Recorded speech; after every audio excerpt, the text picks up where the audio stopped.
There's a lot of buzzing happening right now because YouTube changed their monetization requirements. The YouTube Partner Program recently announced some changes and everyone seems to be freaking out. Now, I'm not going to waste your time. We're going to talk about it in this video, but I'm going to tell you right away, my point is that it doesn't matter. If you give me a couple of minutes, I will explain exactly what I mean by that. First of all, I didn't get to this conclusion right away. Just like everyone else, I saw the news and probably mildly freaked out a bit.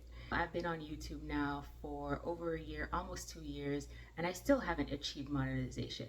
In fact, when I did have some good momentum going, I ended up not remaining consistent, and fast forward to now, I've lost a lot of that momentum. So my initial reaction was, oh my goodness, I was so close back then, I could have done it, I could have achieved monetization, and now you're telling me the bar is being raised even higher? So yes, it's very discouraging, it's disheartening. But I also had to step back a little bit from that, because when I think about it, this video could be an evergreen video, meaning this video can still be valuable months down the road, years down the road, if YouTube makes additional changes to their monetization requirements. To that point, I'm not even going to mention exactly what the changes are, because if they change later, this video will automatically be outdated. And so here's why I really think it doesn't matter. What does that actually change for us as creators? You still have to start and create the video. You still have to edit videos, you still have to post, you still have to remain consistent, you still have to figure out who your audience is and continue to nurture that audience and build engagement and a relationship with them. So none of the things that you would have initially done with the prior monetization requirements are going to change with this one. It certainly amps things up a bit in terms of how you have to get this done, but the basics remain the same. If you're not posting, none of this conversation matters. If you're not posting, if you're not consistent, you wouldn't even achieve monetization with these current standards. So talking about future standards, it doesn't even make a difference. It can be very easy to turn YouTube into a race about subscribers and watch hours, but those are just numbers. They're not the ultimate outcome. Think about your reason why. Why did you start this channel in the first place? Is it to reach people, share your knowledge, share your skills? Is it to create opportunities for yourself? Are you using it as a creative outlet? There are so many different reasons why people would actually show up here and create content. And the first thing we all have to do is to make content that resonates with people and makes them interested in watching. And once you figure out how to do that, then you learn how to make it even better. How do you reach more people? How do you share your message even more broadly? You can use the early stages on YouTube to continue to build yourself. There are so many skills that are necessary when it comes to creating content. Understanding how to use your titles, your thumbnails, learning how to be a better storyteller, learning how to edit your videos, coming up with ideas that's compelling, understanding how to interpret and get insights from your analytics, figuring out for yourself what do you actually enjoy creating. You can even learn what types of problems you're really good at helping people solve.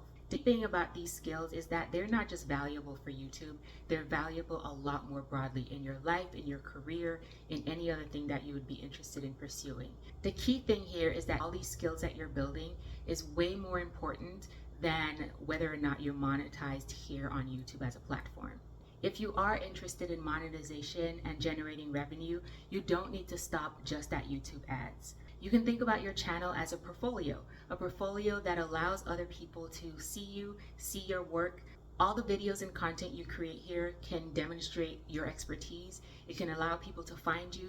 Different opportunities can find you as well. So even beyond YouTube and its monetization with ads, you can create your own content, digital products. You can have speaking opportunities, teaching opportunities. You can partner with others. You can have sponsorships. There's so many different ways and so many different channels and avenues that open up to you once you are on this platform and creating content. And a lot of this monetization can happen way before you even get monetized here on YouTube specifically. You don't need a huge subscriber base and you don't need a ton of watch hours in order to generate opportunities and earn money from the expertise that you're sharing here on YouTube. This is a very important point because if you're just getting started or if you're new in the process, don't let this news about how YouTube is changing their monetization requirements discourage you. Because from these examples, you can see that it doesn't matter how big your channel is, there's still a lot of opportunities awaiting you.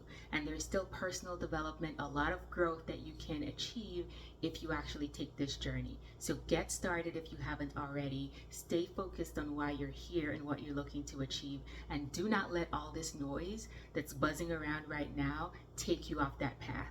To keep all of this in perspective, this new monetization change is really just a reminder that YouTube is not necessarily easy. It requires your commitment, it requires your consistency, it requires your effort. And it's a reminder that building an audience, building a community is a long-term game. There are things you can achieve along the way. You don't necessarily have to wait till you get to those certain pit stops, but it is a long-term game, and it is something that you have to continuously show up for. You do have to figure out who your audience is, figure out what type of content is going to resonate with them, and look for the different opportunities to keep them engaged, keep them coming back, and provide value to them. This is not an overnight success type of situation. And with every video you create, whether you hit a 10 video, 25 or 50 video milestone, there's a lot of learning that you can get in the process to get even better at what you're doing. So that's my perspective. All of this noise about the YouTube change in the partner program and what that means for the monetization requirements. Instead of asking how quickly can you get monetized, think about it more long term. How can you build yourself? How can you build your channel in a longer runway? And until this goes into effect, what things can you put into place? How can you be more consistent? How can you continue to show up for your audience? How can you refine and improve your content to keep going? The reality is your channel can be much more valuable than just your YouTube monetization number. A lot of creators generate a lot of revenue from other things and off this platform. So make sure you're not having tunnel vision and this is all that you're focused on. So keep posting, keep learning, and keep experimenting. The overall goal here is not just to focus on getting money from YouTube, it's to create something that is valuable and continues to create opportunities for you regardless of how you would like to see that materialize. So let me know what you think about my perspective. If you agree, let me know in the comments. If you disagree, that's fine too. Also let me know, leave me a comment. If you've enjoyed this video, give it a thumbs up, subscribe, and I can't wait to see you in the next one.